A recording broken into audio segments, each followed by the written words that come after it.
perseteruan Shoyan dan para komandan tentara teredam hitam. Selama waktu itu, kelompok Shoyan memilih tetap berada di penginapannya sembari menunggu dibukanya gerbang menuju alam Gu.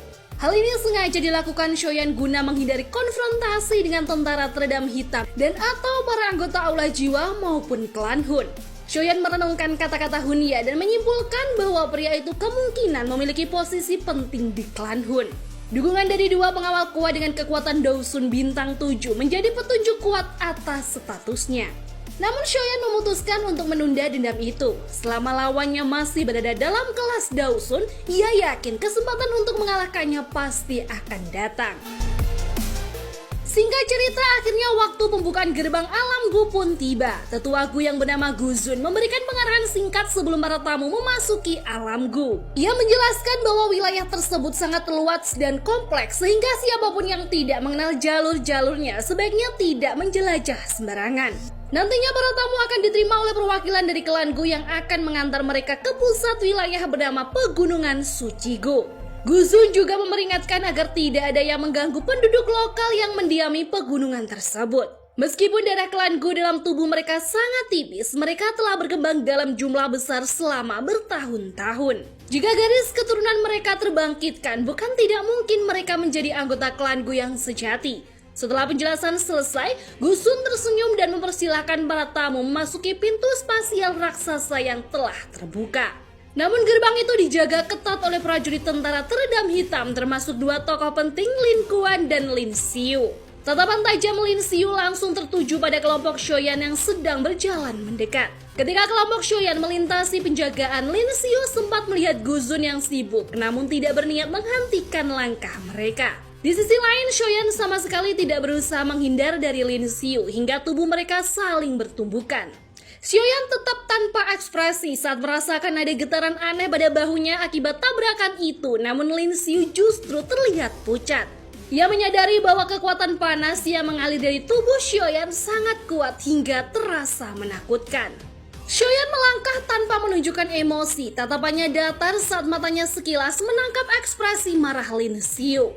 Tanpa memberikan reaksi, ia terus melangkah mendekati gerbang spasial. Sikap cuek Shoyan seolah menyiram bensin ke api amarah Lin Xiu. Urat-urat di pelipisnya tampak menonjol dan akhirnya ia berteriak dengan nada mengancam, memperingatkan Shoyan agar berhati-hati karena dirinya akan menunggunya hingga akhir waktu di alam Gu. Namun sebelum amarah Lin Xiu sempat benar-benar meledak, sebuah rasa sakit dalam menyeruak dari dalam dirinya.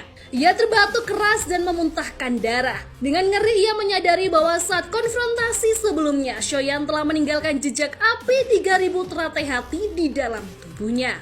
Lin Xiu tidak pernah menyangka bahwa memaksa menahan energi sebesar itu justru akan melukai dirinya sendiri dari dalam. Meski telah terluka, Lin Xiu tetap melontarkan cemoohan pedas menyebut Shoyan sebagai sampah dan memperingatkannya agar menjauhi nona muda mereka, seseorang yang menurutnya tak seharusnya disentuh oleh pria sekelas Shoyan.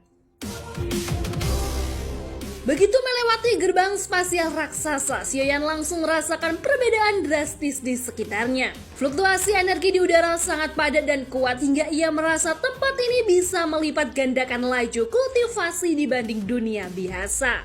Tianhua mengangguk setuju menjelaskan bahwa pembukaan alam Gu memang seperti menciptakan dimensi baru, tempat energi alam terkonsentrasi secara luar biasa. Di tengah percakapan mereka, suara gemuruh samar terdengar dari langit yang jauh. Tak lama kemudian, 10 kapal udara raksasa perlahan muncul dari balik awan gelap seperti mengarungi badai. Shoyan menghela nafas menyadari bahwa hanya klan kuno sekuat keluarga Sun Er yang sanggup menampilkan keagungan semacam ini. Kemudian suara lantang dari salah satu tetua terdengar di udara dan awan gelap di bawah kapal perlahan membelah, menciptakan celah untuk para tamu masuk. Meskipun sedikit ragu, para undangan akhirnya satu persatu melangkah ke dalam celah, termasuk kelompok Shoyan. Dari belakang, seorang pria berjubah putih mendekat dan menjelaskan kepada Shoyan bahwa kapal udara tersebut adalah perahu olah-alik warisan kuno dari masa lalu klan Gu. Ia menambahkan bahwa kecepatannya bahkan melampaui ahli kelas Dousun tertinggi sekalipun. Shoyan berterima kasih dengan sopan membuat pria itu tersenyum ramah. Ia menyuruh Shoyan untuk tidak terlalu formal karena ia sudah mengenal pemuda itu sang juara dari ajang pertemuan ahli alkimia yang sempat menggemparkan. Melihat keramahan pria itu, Shoyan bertanya apakah ia berasal dari klan Yan. Pria tersebut yang kemudian memperkenalkan dirinya sebagai Huo Xuan mengangguk sambil menyatakan bahwa hubungan antara klan mereka dan klan Xiao di masa lalu memang cukup erat. Huo Xuan kemudian menanyakan tujuan Shoyan masuk ke alam Gu, apakah untuk mengikuti pembukaan makam surgawi kuno. Dari sini barulah Shoyan mengetahui bahwa makam tersebut adalah peninggalan dari zaman dahulu kala berisi tempat peristirahatan para ahli hebat termasuk leluhur dari keluarganya sendiri Xiao Xuan. Huo Xuan kemudian menjelaskan bahwa di dalam makam itu terdapat jejak-jejak energi kuno yang kekuatannya setara dengan ramuan tingkat tinggi. Selain itu, waktu di dalam makam berjalan lebih lambat dibandingkan dunia luar 5 hari di dalam makam setara dengan 1 hari di luar. Dengan kata lain, seseorang bisa berlatih selama 100 tahun di dalam tanpa kehilangan lebih dari 20 tahun waktu nyata. Bahkan orang yang paling bodoh sekalipun bisa menjadi ahli hebat jika cukup lama di sana. Ia juga menambahkan bahwa makam itu hanya dibuka setiap 2 dekade dan hanya orang-orang dari 8 klan kuno yang diizinkan masuk. Shoyan menyipitkan matanya, berpikir dalam diam saat mendengar bahwa dirinya mungkin juga bisa mendapatkan akses. Meskipun klan Xiao telah lama mengalami kemunduran dan garis keturunannya melemah, warisan yang tersisa masih bisa membawanya masuk ke dalam makam surgawi tersebut. Meski telah mengetahui bahwa klan Xiao kini telah jauh menurun pamornya, Huo Xuan tetap menjelaskan bahwa syarat kualifikasi untuk memasuki makam surgawi tetap tidak berubah. Ia sadar bahwa Shoyan pasti akan menghadapi berbagai rintangan, namun pria bijak dari klan Yan itu tetap percaya penuh bahwa putra ketiga keluarga Xiao ini punya kemampuan untuk mengatasi setiap tantangan yang menghadang jalannya. Bahkan jika Shoyan benar-benar berhasil melangkah ke dalam makam kuno, Huo Xuan secara terbuka menawarkan kerjasama. Ia mengungkapkan bahwa dirinya juga sedang menjadi target dari sejumlah musuh yang mengincar klannya. Ia berharap bisa saling mendukung bila nanti menghadapi konflik bersama. Tak hanya itu, Huo Xuan pun memberi peringatan kepada Shoyan agar tetap waspada bukan hanya terhadap klan Hun yang memang sejak dulu menjadi musuh bebuyutan keluarga Xiao, namun juga terhadap klan Yao. Klan itu dikenal sangat membanggakan reputasinya dan mereka pasti tak akan senang melihat seorang murid dari Yao Chen, mantan anggota mereka, berubah menjadi sosok sehebat Shoyan. Ia menyebut bahwa klan Yao kini mengutus Yao Jingzi, seorang tokoh yang dijuluki manusia pengobatan. Sosok itu dikenal sangat terampil dan juga angkuh dan besar kemungkinan akan berusaha menjatuhkan Shoyan demi mempertahankan kehormatan klannya. Mendengar hal itu, Shoyan justru tampak bersemangat. Dalam hatinya ia berpikir bahwa bertemu dengan Yao Jingzi akan menjadi kesempatan emas untuk membalas penghinaan lama yang pernah diterima gurunya dari klan Yao di masa lalu. Usai memberikan berbagai informasi penting, Huo Xuan berpamitan dan berjalan pergi karena perjalanan menuju pegunungan suci Gu akan segera dimulai. Tak lama kemudian, salah satu tetua klan Gu memberikan aba-aba bahwa keberangkatan sudah dekat dan Shoyan pun langsung memimpin rombongannya menuju sisi lain dari kapal perang raksasa itu. Di dalam kapal mereka menjumpai barisan pasukan tentara teredam hitam yang tengah berjaga ketat. Kewaspadaan tinggi ditunjukkan oleh mereka untuk mencegah adanya penyusup ilegal yang mencoba memanfaatkan keberadaan energi alam yang melimpah di dalam Gu demi keuntungan pribadi. Saat Shoyan tengah mengamati bagian depan kapal yang relatif sepi, tiba-tiba terdengar suara seorang pemuda memanggilnya. Aura kuat yang memancar dari pria itu membuatnya berbeda dari yang lain. Shoyan menghampirinya dan setelah duduk di dekat pria tersebut, ia bertanya dengan nada ringan apakah lelaki berambut panjang yang penuh wibawa itu berasal dari klan Gu. Pria itu tertawa lepas dan memperkenalkan dirinya sebagai Gu Zhen. Tawa Gu Zhen membuat Shoyan terdiam sejenak. Ia menyadari bahwa para pasukan yang lewat justru menunjukkan penghormatan lebih tinggi kepada pria itu dibandingkan kepada Lin Xiu. Melihat hal tersebut, Shoyan menebak secara iseng bahwa Gu Zhen mungkin adalah komandan pertama tentara teredam hitam. Gu Zhen kembali tertawa dan berkata bahwa Lin Xiu serta Lin Kuan memang terkenal memiliki sifat buruk, tapi mereka tidak akan cukup berani untuk meminta bantuannya hanya untuk urusan balas dendam terhadap Shoyan.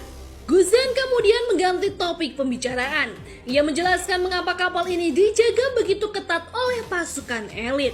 Menurutnya mereka bertugas melindungi penduduk Gu di pegunungan suci karena klan Gu sangat menghargai garis keturunan Dodi yang dimiliki sebagian besar warganya. Mereka khawatir jika orang asing masuk dan mencampuri garis darah tersebut bisa terjadi penyimpangan yang tak diinginkan baik secara biologis maupun tradisional. Aturan klan Gu melarang keras anggotanya menikah dengan orang luar. Gusen seolah menyisipkan peringatan halus untuk Shoyan terkait hubungannya dengan Sun Er. Tapi Shoyan tidak menunjukkan reaksi apapun selain wajahnya yang datar. Dengan tenang ia berkata bahwa semua yang dikatakan Gusen mungkin penting tapi tidak berlaku baginya. Gusen menghela nafas bukan karena marah, tapi karena memahami keras kepala pemuda di hadapannya.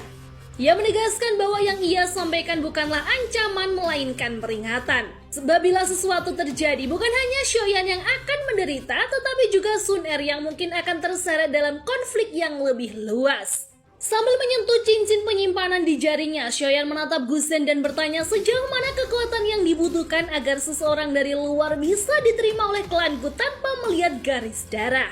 Gusen menjawab dengan satu kata, Doseng. Mendengar jawaban itu, Shoyan menatap lurus ke depan dan dengan suara mantap berkata, "Kalau begitu, aku akan menjadi seorang Doseng." Gusen menatap Shoyan dengan alis yang sedikit berkerut. Keyakinan penuh pemuda itu untuk mencapai tingkatan Doseng terdengar terlalu berani. Bahkan di antara generasi muda paling cemerlang di klan Gu sendiri, tidak banyak yang berani menaruh harapan setinggi itu. Namun Shoyan hanya tersenyum menanggapi keraguan itu dengan tenang.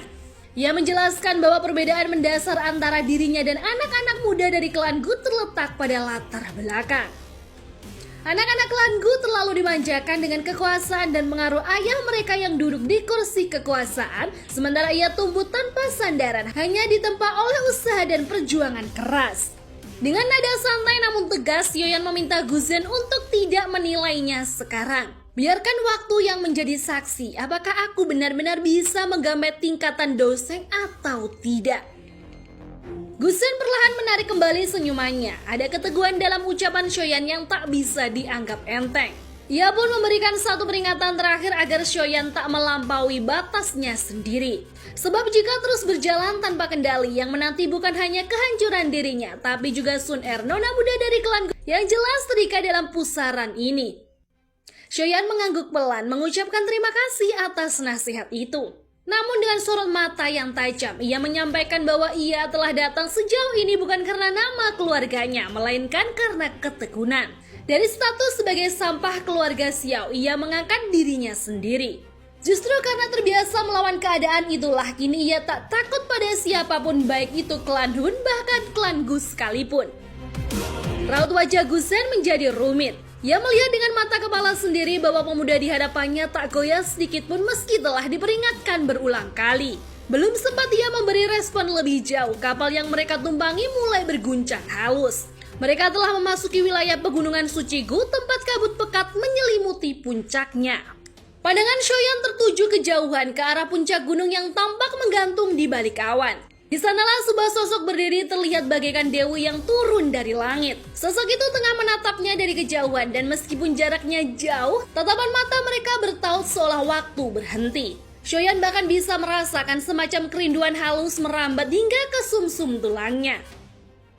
Gusen menatap pemandangan itu dengan senyum tipis. Ia tahu dari sekian banyak tahun yang telah berlalu, hanya satu orang Shoyan yang mampu membuat Dewi Pegunungan itu turun menyambut dengan tatapan pribadi. Sesuatu yang belum pernah dilakukan sebelumnya. Ketika kapal mulai mendarat, semua orang bergegas turun. Tapi tidak dengan Shoyan yang masih terpaku menatap puncak gunung. Tak lama sosok di atas awan mulai bergerak.